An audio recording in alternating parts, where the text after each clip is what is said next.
Good afternoon. This is All India Radio and I am Saira Mushtaba with the Midday News.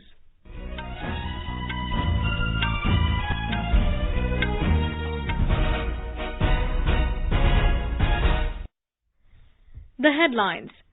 Prime Minister Narendra Modi slams previous regime for not fulfilling its promise of electrifying every village. Says his government focused on electrification and reformed its distribution systems. Home Minister Rajnath Singh says government has asked states to take strong action against the culprits in lynching incidents. Asian Development Bank says India to continue as the fastest growing economy in Asia, projects 7.6% growth rate in 2019. 10th edition of Delhi Dialogue begins in New Delhi. External Affairs Minister Sushma Swaraj to deliver keynote address this evening. 14 people killed in a bus accident in Tehri district of Uttarakhand, and Facebook says it will remove misleading posts that are likely to spark violence.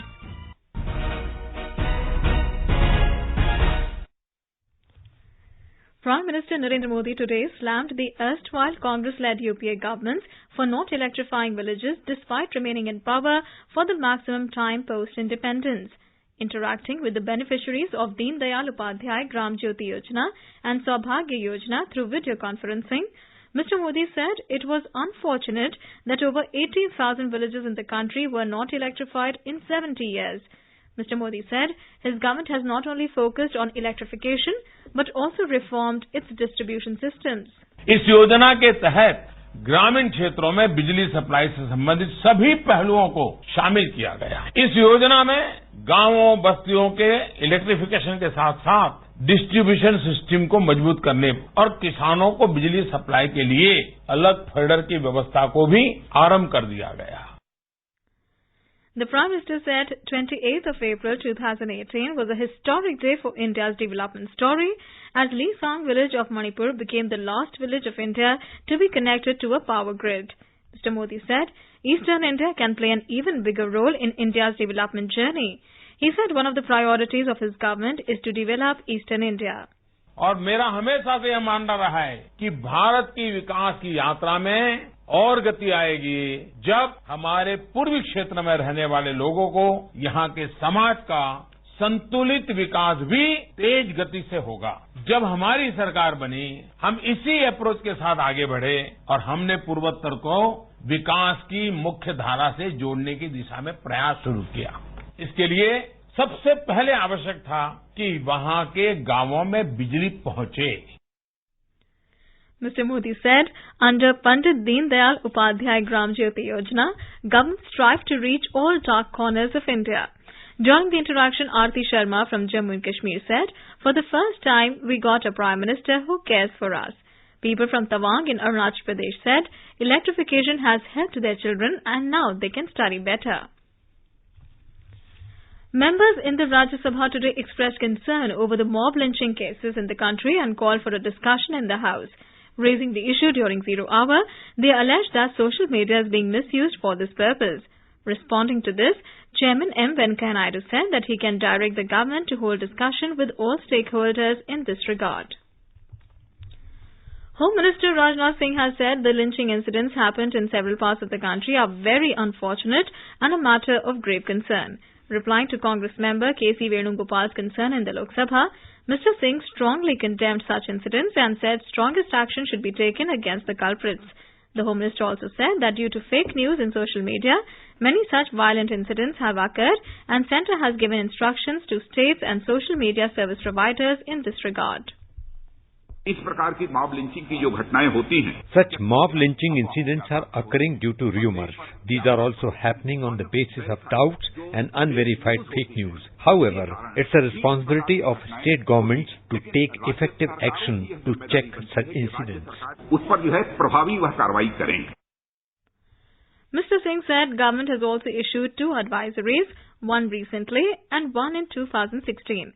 The minister said the onus of law and order lies on the state governments and whenever such incidents happen, he speaks to the concerned chief ministers and ensures stringent action. Social media giant Facebook has said that it will remove bogus posts which are likely to spark violence. Facebook said the new policy will be implemented during the coming months and it may remove inaccurate or misleading content such as doctored photos created or shared to stir up to ignite volatile situations in the real world. It is part of Facebook's campaign to prevent the platform from being used to spread misinformation. The social network said it is partnering with local organizations and authorities adept at identifying when posts are false and likely to prompt violence. Sports Minister Colonel Rajyavardhan Rathore has said the government is implementing a central sector scheme, Khelo India, which was component for utilization and creation of sports infrastructure. Replying to supplementaries in the Lok Sabha during the question hour today, Mr. Rathore said 530 crore rupees have been approved for the scheme till 2019-20. The Sports Minister also informed the House that National Sports University Ordinance has been promulgated for setting up a National Sports University in Manipur. एक national sports university हमने तैयार करी है और ये इम्फाल में तैयार करी गई है। इसके अंदर 4 स्कूल होंगे और 13 डिपार्टमेंट होंगे और जनवरी से इसके अंदर 2 कोर्सेज शुरू हो चुके हैं, जो बैचलर ऑफ कोचिंग और बैचलर ऑफ फिजिकल एजुकेशन, और जल्द ही 4 कोर्सेज और शुरू होंगे। Human Resources Development Minister Prakash Javadekar has said that the centre has given institutions of eminence tag recently to 3 public institutions and 2 private institutions. They are IISc Bengaluru, IIT Delhi, IIT Bombay, BITS Pilani and Manipal Academy of Higher Education. Replying to supplementaries in the Rajya Sabha during question hour today, Mr. Javadekar said one institution, Geo Institute, was proposed under the Greenfield category, to whom the government has given letter of intent for setting up of an institution in the next 3 years. He said as far as the institutions of eminence tag is concerned, it can only be given after assessing its performance in future. The Andhra Pradesh government, with the inspiration given by the central government, has made a strong push for the waterways and irrigation development in order to change the face of rural areas. Several initiatives taken up by the government have started paying dividends in the state. Plans are afoot to develop the waterways into commercial shipping and navigation systems for the movement of large cargo and passenger vessels. Here is a ground report from our Visakhapatnam correspondent. As part of the ongoing process of linking of main rivers together, Godavari and Krishna rivers are being linked to cater the agricultural and industrial requirements of the concerned areas. Union Minister for Shipping and Waterways Nitin Gadkari, in his recent visit to the city, announced that the government attaches importance to the push for inland waterways. M.T. Raju, senior technical expert, said that once Godavari water comes to north coastal districts of Andhra Pradesh, waterways development will be more feasible. Importance of irrigation project is considered by the government, and the government is very keen in developing the area by constructing irrigation projects, which is giving more benefits to the state. The government is also planning to divert Godavari waters to the north coastal districts. From that also, we are planning to irrigate about 8 lakh acres. P. Swarnakumar, Deputy Engineer, Department of Irrigation, said that efforts are on to link Godavari and Krishna to the ongoing Polavaram project, which gives water to around 36,000 acres of agricultural land. The main aim is to make state drought-proof by providing water security to all the established water sources. As part of this program, they have taken up Neeru Chettu program. Once the agricultural land is irrigated totally, a remarkable welfare of farmers as well as villagers will become visible. With MS Mahesh's report from Visakhapatnam, this is Sabi Hassan Khan, AIR News. This is All India Radio giving you the news. For quick news updates round the clock, follow us on Twitter at AIR News Alerts. Asian Development Bank says that India is on track to meet current fiscal year's projected growth of 7.3%.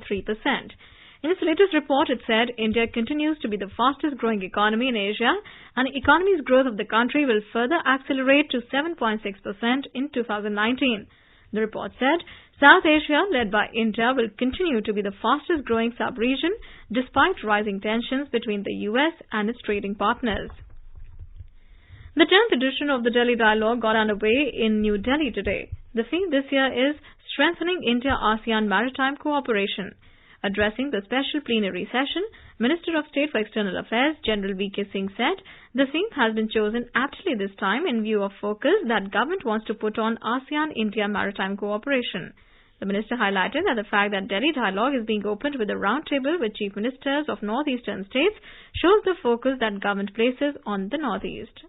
That our Act East policy is not just a progression, but it is a leap forward from the Look East policy that was followed till now. Act East policy is wider in scope geographically and covers the entire breadth of Asia-Pacific region while keeping ASEAN at the core of this. The focus is beyond economic integration and includes political, security, socio-culture dialogue at a deeper level. Giving the welcome remarks, Secretary East Preeti Saran expressed confidence that today's interactions will help give a boost to India's relationship with ASEAN countries. She said the Delhi dialogue has evolved into a useful forum to brainstorm all aspects of ASEAN-India relations.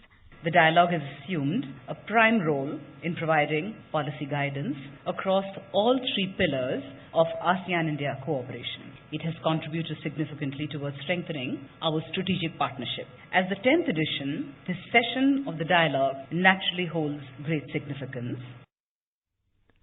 The ministers of northeastern states spoke about the region's relationships with ASEAN.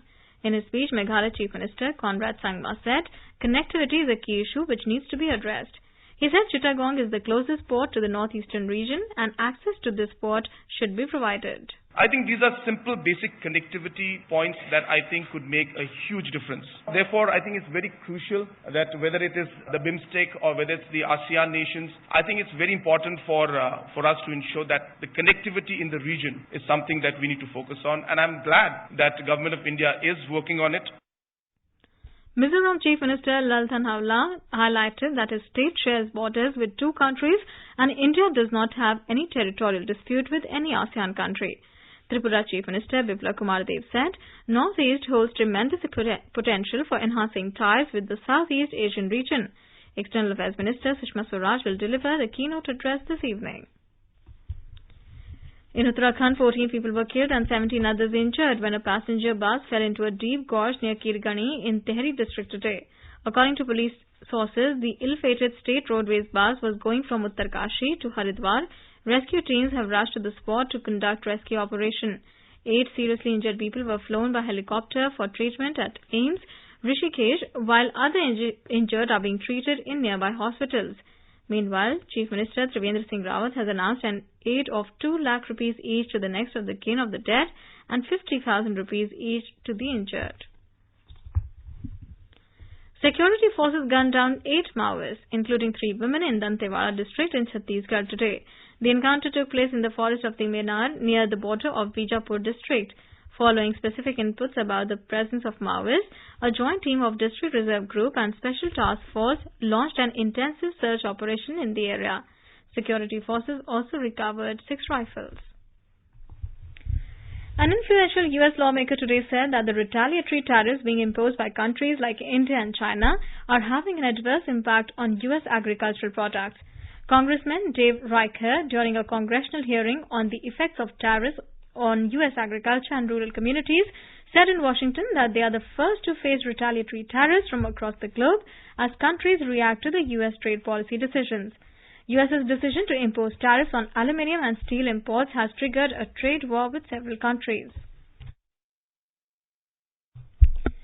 Benchmark domestic stocks today fell marginally in afternoon trade amid strengthening of U.S. dollar and weak global cues. Declining for third session this week, Sensex at Bombay Stock Exchange lost 55 points to 36,318. Nifty at National Stock Exchange also slipped 32 points to 10,949. Rupee in afternoon deals at Forex market plunged 38 paise to 69 rupees and 1 paise against the US currency. And now, before we end the bulletin, the headlines once again. Prime Minister Modi slams previous regime for not fulfilling its promise of electrifying every village, says his government focused on electrification and reformed its distribution systems. Home Minister Rajnath Singh says government has asked states to take strong action against the culprits in lynching incidents. Asian Development Bank says India to continue as the fastest growing economy in Asia, projects 7.6% growth rate in 2019. 10th edition of Delhi Dialogue begins in New Delhi. External Affairs Minister Sushma Swaraj to deliver keynote address this evening. 14 people killed in a bus accident in Tehri district of Uttarakhand. And Facebook says it will remove misleading posts that are likely to spark violence. And with that, we end the midday news.